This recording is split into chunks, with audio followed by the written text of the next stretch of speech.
બનાસકાંઠામાં સુશાસનની મહેક, અટલ નેતૃત્વ, અવિરત વિકાસ, નમો ડ્રોન દીદી યોજના, બનાસકાંઠાના આશાબેન ચૌધરીની આત્મનિર્ભરતાની સફળ ઉડાન। સરકારશ્રી તરફથી અમને ડ્રોન, ઇલેક્ટ્રિક રિક્ષા અને જનરેટર એમ કુલ મળી 17 લાખ રૂપિયાની સહાય કીટ મળી હતી। આજે હું લખપતિ દીદી પણ છું। આશાબેન ચૌધરી।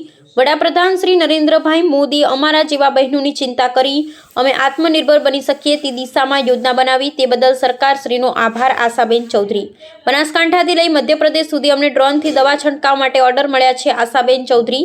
સુશાસન એ પૂર્વ વડાપ્રધાન શ્રી અટલ બિહારી વાજપેયીના રાજકીય જીવનનો મૂળભૂત સિદ્ધાંત હતો, જે તેમને લોકશાહી, દેશ પ્રત્યેની પ્રતિબદ્ધતા, પારદર્શિતા, લોકોની આકાંક્ષાઓને અવાજ આપવા અને ભારતને સમૃદ્ધ બનાવવાના તેમના વિઝન સાથે જોડાયેલો છે, જેના ભાગરૂપે તેમના જન્મદિવસ એટલે કે તારીખ 25 ડિસેમ્બરને ભારતમાં સુશાસન દિવસ તરીકે ઉજવવામાં આવે છે।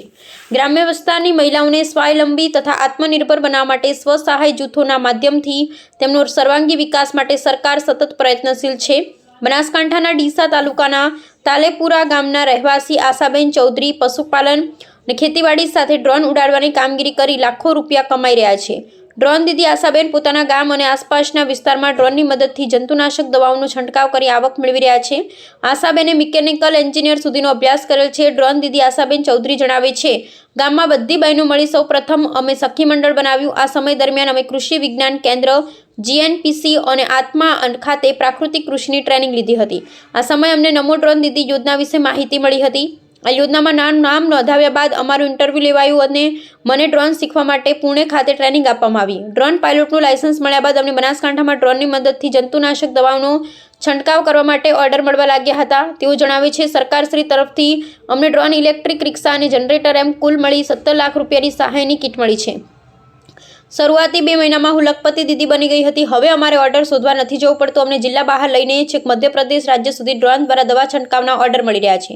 દેશના વડાપ્રધાન શ્રી નરેન્દ્રભાઈ મોદી અમારા જેવી બહેનોની ચિંતા કરી અમે આત્મનિર્ભર બની શકીએ તે દિશામાં વિચારી નમો ડ્રોન દીદી યોજના લાવી, તે બદલ હું સરકારશ્રીનો આભાર વ્યક્ત કરું છું। ડ્રોન દીદી આશાબેન ચૌધરીએ સરકારશ્રી દ્વારા મીડિયમ સાઇઝનું ડ્રોન તેને ફિલ્ડમાં લઈ જવા માટે વ્હીકલ અને કોઈ કારણસર અમુક વિસ્તારમાં વીજળીનું સપ્લાય ન મળી રહે તો તેના માટે એક જનરેટર સેટ પણ આપવામાં આવ્યો છે। આશાબેન એરંડા, મગફળી, પપૈયા, બાજરી અને વરિયાળી, રાયડો, બટાકા સહિતના પાકમાં ડ્રોનની મદદથી દવાઓનો છંટકાવ કરી ચૂક્યા છે। 7 મિનિટમાં 1 એકર વિસ્તારમાં ડ્રોનથી છંટકાવ કરવામાં આવે છે। ડ્રોનથી છંટકાવ વ્યવસ્થિત થાય છે અને સમય અને પૈસા બંનેની બચત થાય છે। તેમાં દવા, પાણી બંનેનું પ્રમાણ ઓછું રહે છે, પણ છંટકાવ યોગ્ય રીતે કરવામાં આવે છે। અહેવાલ રામજીભાઈ રાયગુર। નમસ્કાર, હું ચૌધરી આશા, ગામ તાલેપુરા, તાલુકો ડીસા, જિલ્લો બનાસકાંઠા। મેં મારા સખી મંડળથી શરૂઆત કરી। અમે પહેલાં એક સખી મંડળ બનાવ્યું, પછી અમે બધી બહેનો ટ્રેનિંગ લેવા માટે કૃષિ વિજ્ઞાન કેન્દ્ર GLPC અને આત્મામાં જતા, ત્યાં પ્રાકૃતિક કૃષિની ટ્રેનિંગ લેતા ત્યાં ડૉક્ટર પવાર સાહેબે અમને માહિતી આપી કે નમો ડ્રોન દીદી યોજના આવી રહી છે। તો આ યોજનામાં મેં નામ નોંધાવ્યું। પછી મારું ઇન્ટરવ્યૂ થયું। ઇન્ટરવ્યૂ થયા પછી અમે પૂના ટ્રેનિંગ માટે 15 દિવસ ગયા। ત્યાં ટ્રેનિંગમાં એક્ઝામ પાસ કરીને મને ડ્રોન પાયલોટનું લાયસન્સ મળ્યું। લાયસન્સ મેળવ્યા બાદ મીડિયા ભાઈઓ દ્વારા ન્યૂઝમાં આવી ગયું હતું, એટલે બધાને ખબર હતી કે અમને લાયસન્સ મળી ગયું। તો ત્યાંથી જ ઓર્ડર આવવાના શરૂ થયા। એટલે 1 મહિના બાદ અમને ડ્રોન, ઇલેક્ટ્રિક રિક્ષા અને જનરેટર એમ અંદાજિત 17 લાખની કીટ અમને ઘર બેઠા આપવામાં આવી સરકાર તરફથી ફ્રીમાં।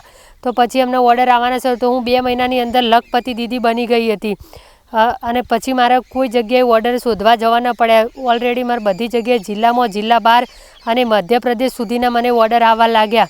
તો મેં કામ કર્યું અને અત્યારે હાલ પણ મારું કામ ચાલુ છે। માટે હું સરકારશ્રીનો, GLPCનો, આત્મા, KVK અને શ્રી નરેન્દ્રભાઈ મોદીનો, કે જેમને વિચાર્યું અમારી બહેનો માટે કે બહેનોને કેમ કરીને આત્મનિર્ભર બનાવી અને અમારા જેવી બહેનો માટે નમો ડ્રોન દીદી યોજના લાવી, માટે હું દરેકનો આભાર માનું છું।